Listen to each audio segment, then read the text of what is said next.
I'm going to be totally and utterly honest with you. When I started my YouTube channel talking about Dungeons and Dragons nearly 7 years ago, I never envisioned myself talking about Winnie the Pooh. Hi there fellow roleplayers and game masters, my name is Mr. Tarask, and today I want to talk about a regular deck of cards in combination with Brambletrek, Tales in the 100 Acre Woods, which is an RPG that tells me right now that people are really into Winnie the Pooh, or they might just be really into the Brambletrek RPG and now really want to back this project because they want to play said RPG in the world of Winnie the Pooh, because yes, this takes place in the 100 Acre Woods, which is of course the world of Winnie the Pooh.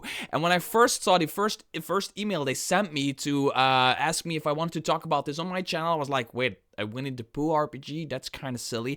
And then I opened it up and looked into it, and Winnie the Pooh, the world of Winnie the Pooh, is actually a really good world to play a tabletop RPG in. Especially one of these tabletop RPGs, one of these easy to pick up, hard to put down kind of RPGs, if you know what I mean. Now, this has already funded almost £100,000 out of the £1,000 they were looking for. Yes, I'm not lying. They all have £99,000. Here I am, running a Kickstarter. It's in its last 5 days or something like that. That has a hard time getting over $10,000. This just does $100,000 in the first day. It still has 20 days left, and it is, yeah, people keep backing it. You can see it from the backer kit train right here. People just keep backing it. Now, I just want to quickly talk about what this is and what you get and all of that stuff, because I'm really excited for this, and I cannot wait to get my hands on the final edition of this, because I want to really thoroughly playtest this with my girlfriend, because I think she might like this a lot. But I also want to fully review this on my channel, and I might even want to do one of my famous 5-minute videos on this RPG, on like how to play this RPG. I have those videos, how to play the Cypher system and how to play DC-20 and how to play other things. I think this is one of those RPGs that could really benefit from a video like that. Now, Brambletrek is an RPG that has already been released. This is the original Brambletrek. If I might be murdering the way you pronounce this is the original Brambletrek campaign. No, not campaign. It's a rules book, basic rules. It's only 37 pages thick, and it is a work of art. It has beautiful artwork in it, and it is really cool. I had never heard about this before they sent me an email, so I had to like read through this entire thing to actually get a feel of what this is all. Look at this thing. There's classes in here like the seer, which is kind of like a magic person. There's the scrapper, which is the storyteller, which is the bard. The scrapper is kind of like the fighter. Sneaker is of course like a rogue. The seeker is the ranger. There is a soother, which is basically probably more like a druid cleric kind of type. It is cool. And the cool thing about this is this one, the original one, is basically a solo tabletop RPG, which means that you can play it completely, and it is actually built to play completely alone. By yourself. You open the PDF or whatever, and you get yourself one of those regular decks of cards. So if you have a deck of cards with 52 cards in them laying around, you can play this game. No jokers, so toss away the jokers. Only have like the regular cards like this, right? And everything that happens in this thing, and I'm not going to go completely fully into the rules of this RPG and all of that stuff. Is actually everything that happens isn't decided by dice. It's decided by picking card. Like for example, stupid little example. Just gonna go over this pretty quickly. So your reason for adventure, right? You just pick a card. I'm just gonna randomly select a card, which is a 2 of clubs, right? So I have a 2. The mysterious stone. You were always fascinated by the strange stone monument that stands at the outskirts of your home, carved with intricate symbols that no one has been able to decipher. It has always felt like an enigma waiting to be unraveled. A recent dream made you see the monument coming to life, growing with a mythical light, and you believe the answer to this mystery lies deeper in the forest. You go deeper into the forest, and then you go into the land that this RPG is set in. Now, the original GM-less RPG solo thing that is on your screen right now is not set in the world of Winnie the Pooh. It is its own world, and it is super super cute. It's like some this is just, it's ridiculously cute. Yeah, this is super cute. So you basically have all of this stuff, card values. They make like the distinction between the clubs and the spades, or the hearts and the diamonds. Red cards have a meaning, black cards have a meaning, the value of the card has a meaning. There's item tables if you pick a card. There's also something like combat encounters, so how much the opponent health has. So if you pick a combat card, Jack, Queen, or King, the suits depends on it, the values depends. There's so much possibility here. There's much more possibilities than there is with dice. You roll a d20, you have 20 options, right? You can also roll a d100, which gives a lot of options, but there is a lot of like combinations here, for example. So let's see, let's pick a card here, right? So I picked the 4 of clubs, which is it's a bird or a winged beast, and it has rapid cut. The opponent attacks, draw 1 card, the opponent deals damage equal to half the value of the card. So they attack you, you pick a card, which is an ace, that has a name on it, because I'm a magician part-time. I sometimes do magic shows. So it is a ace, which in this game has a value of 11. You divide it by 2, which is then it's rounded up, I think, so it's a 6, so it deals 6 damage to you. There's a lot of like possibilities here and all of that stuff, and what they're doing right now is basically funding a kind of like an expansion or kind of standalone thing where you play in the world of Winnie the Pooh. So you can play either with your own character that you've already created from your Brambletrek adventures, right?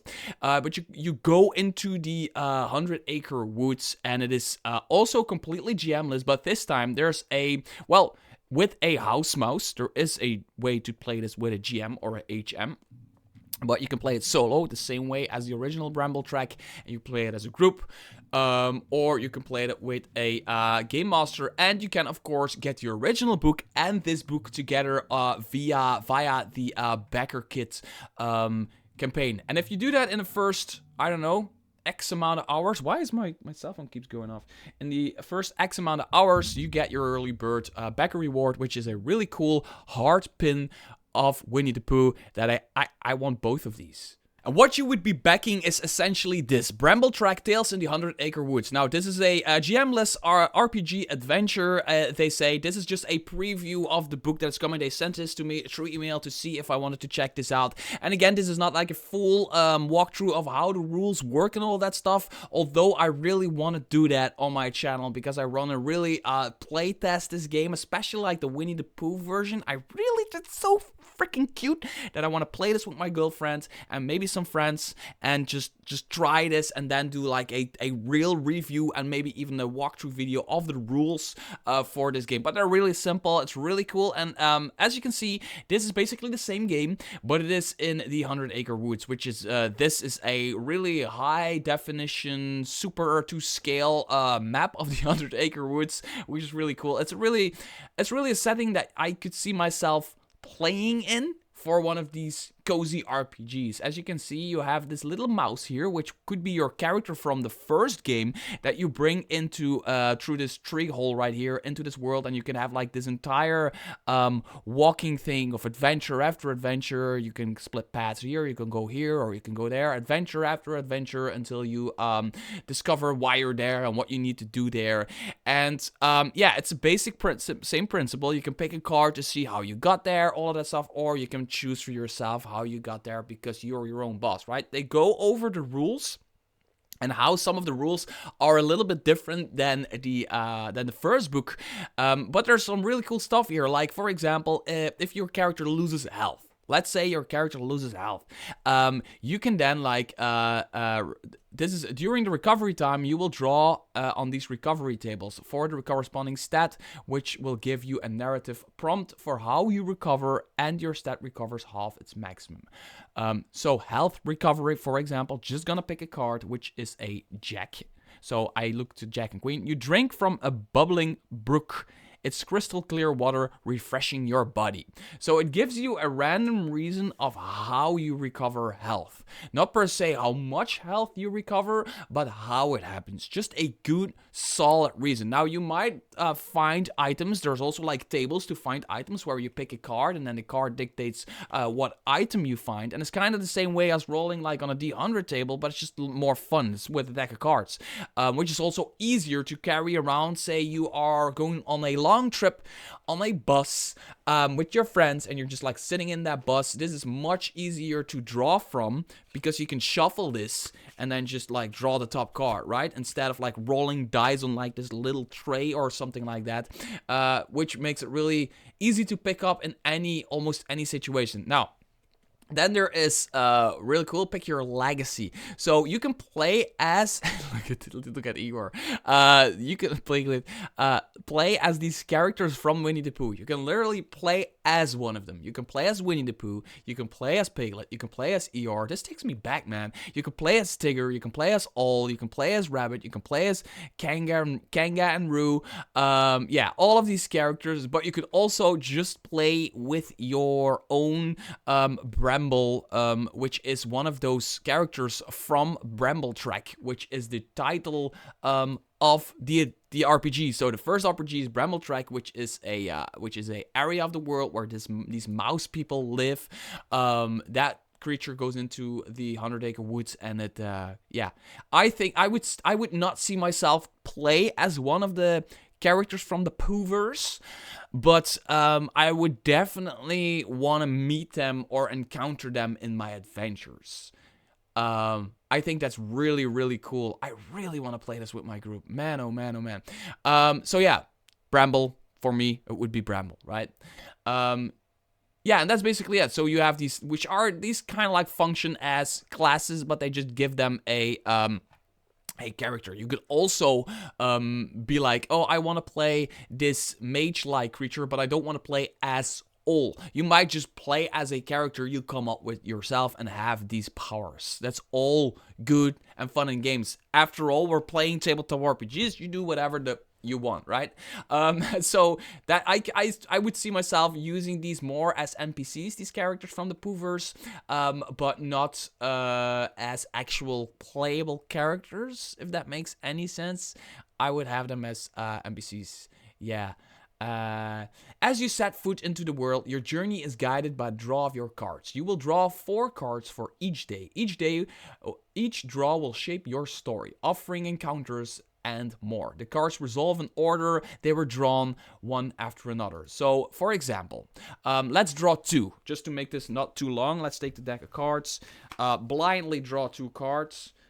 1, 2, which is a 9 of diamonds and a 5 of clubs. I'm gonna say I picked a 9 of diamonds first, so I need to go to diamonds. So the 9 of diamonds, tucked beside an old stump, a woven picnic basket holds wrapped sandwiches and a warm thermos of tea.